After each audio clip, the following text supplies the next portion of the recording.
ದಾವಣಗೆರೆ ಒಂದು ಶಾಮನೂರು ಶಿವಶಂಕರಪ್ಪನವರಿಂದ ತೆರವಾದ ಸ್ಥಾನಕ್ಕೆ ತಮ್ಮ ಸಹೋದರರು ಆಕಾಂಕ್ಷಿ ಇದ್ದಾರೆ ಅಂತಂದು ನಾನು ಮೊನ್ನೆಯನ್ನು ಮಾಧ್ಯಮ ಮಿತ್ರರಲ್ಲಿ ಹೇಳಿದ್ದೀನಿ.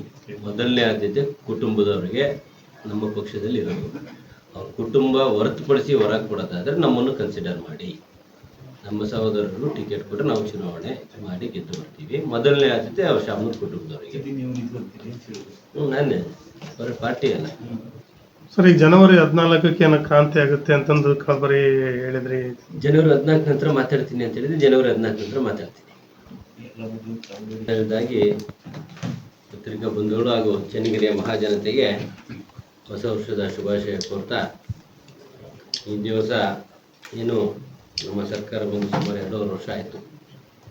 2.5 ವರ್ಷ ಮುಗಿದು 3 ವರ್ಷಕ್ಕೆ ನೆರವೇರಿದ ಸಂದರ್ಭದಲ್ಲಿ ಭಾಳಷ್ಟು ಸಾರ್ವಜನಿಕರು, ಜನತೆ, ಅತ್ಯಂತ ಬಡವರು, ಹಿಂದುಳಿದವರು, SC ST ಎಲ್ಲ ವರ್ಗದ ಜನರು ಮನೆಗಳನ್ನು ಭಾಳಷ್ಟು ಕೇಳ್ತಾ ಬರ್ತಾ ಇದ್ದಾರೆ.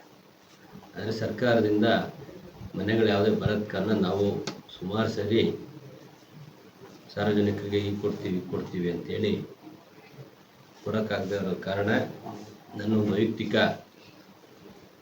ಒಂದು ಉದ್ದೇಶ ಇಟ್ಕೊಂಡು ನಮ್ಮ ಸಾರ್ವಜನಿಕರಿಗೆ ಒಳ್ಳೆಯದಾಗಲಿ, ನಮ್ಮ ಬಡವರಿಗೂ ಎಲ್ಲ ವರ್ಗದ ಜನಕ್ಕೂ ಒಳ್ಳೆಯದಾಗಲಿ ಅಂಥೇಳಿ ಏನು ಸರ್ಕಾರ ಜನರಲ್ನವರಿಗೆ 1,25,000, SC ST ಜನಾಂಗಕ್ಕೆ 2 ಲಕ್ಷ ಸರ್ಕಾರದಿಂದ ಮನೆ ಕಟ್ಟಕ್ಕೆ ಕೊಡ್ತಾಯಿತ್ತು.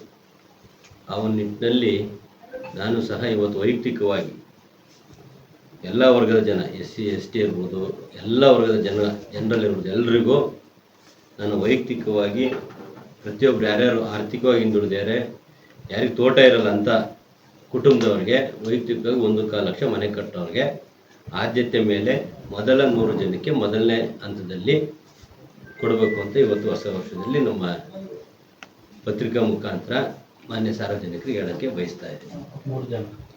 100 ಮೊದಲನೇ 100 ಜನಕ್ಕೆ ಬಡವರಿದ್ದವ್ರಿಗೆ ಡಾಕ್ಯುಮೆಂಟ್ ಎಲ್ಲ ಅವರು ಸರಿ ಇದ್ದು ಸರ್ಕಾರದ ಏನು ಇದೆ ಮಾನದಂಡ, ಅದೇ ಮಾನದಂಡ ವೈಯಕ್ತಿಕವಾಗಿ ಕೊಡ್ತೀನಿ.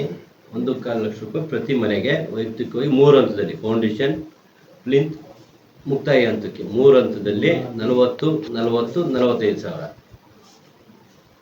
40, 40, 45 ಸಾವಿರ. ಮೊದಲ ಬಂದಂಥ 100 ಅರ್ಜಿಗಳನ್ನು ಸ್ಕೂಟ್ನಿ ಮಾಡಿ ಯಾರು ಆರ್ಥಿಕವಾಗಿ ಹಿಂದುಳಿದಿದ್ದಾರೆ, ಯಾರು ಅಡಿಕೆ ತೋಟ ಇರಬಾರ್ದು ಅಂಥ ಒಂದು ಕುಟುಂಬಗಳು ಯಾರು ಬಡವರು ಇದ್ದಾರೆ ಅಂಥವ್ರಿಗೆ ಮೊದಲನೇ 100 ಜನ ಮೊದಲನೇ ಆದ್ಯತೆನ ಕೊಡ್ತಾ, ಅವ್ರು ಯಾರ್ಯಾರು ಫಲಾನುಭವಿಗಳು ತಮಗೆ ಮನೆ ಬೇಕು ಅಂತಿದ್ದೀರಿ ನಮ್ಮ ಕಾಂಗ್ರೆಸ್ ಕಚೇರಿಗೆ ಬಂದು ತಮ್ಮ ಒಂದು ಅರ್ಜಿನ ಸಲ್ಲಿಸಬೇಕು.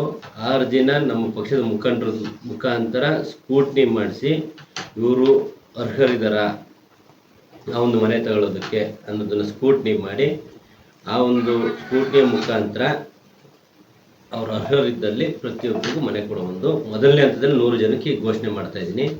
ಇನ್ ಕೇಸ್ ಅಷ್ಟರೊಳಗೆ ಏನಾದ್ರು ಸರ್ಕಾರ ಮನೆ ಘೋಷಣೆ ಮಾಡಿ ಮನೆಗೆ ಕೊಟ್ಟರೆ ಸರ್ಕಾರ ಮನೆಗಳನ್ನ ಕಂಟಿನ್ಯೂ ಮಾಡ್ತೀನಿ. ಸರ್ಕಾರ ಕೊಡಲಿಲ್ಲ ಅಂದರೆ 1ನೇ ಹಂತ ಮುಗಿದು 2ನೇ ಹಂತಕ್ಕೆ ಮತ್ತೆ ನಿಮ್ಮ ಮುಖಾಂತರ ಮಾತಾಡ್ತೀನಿ.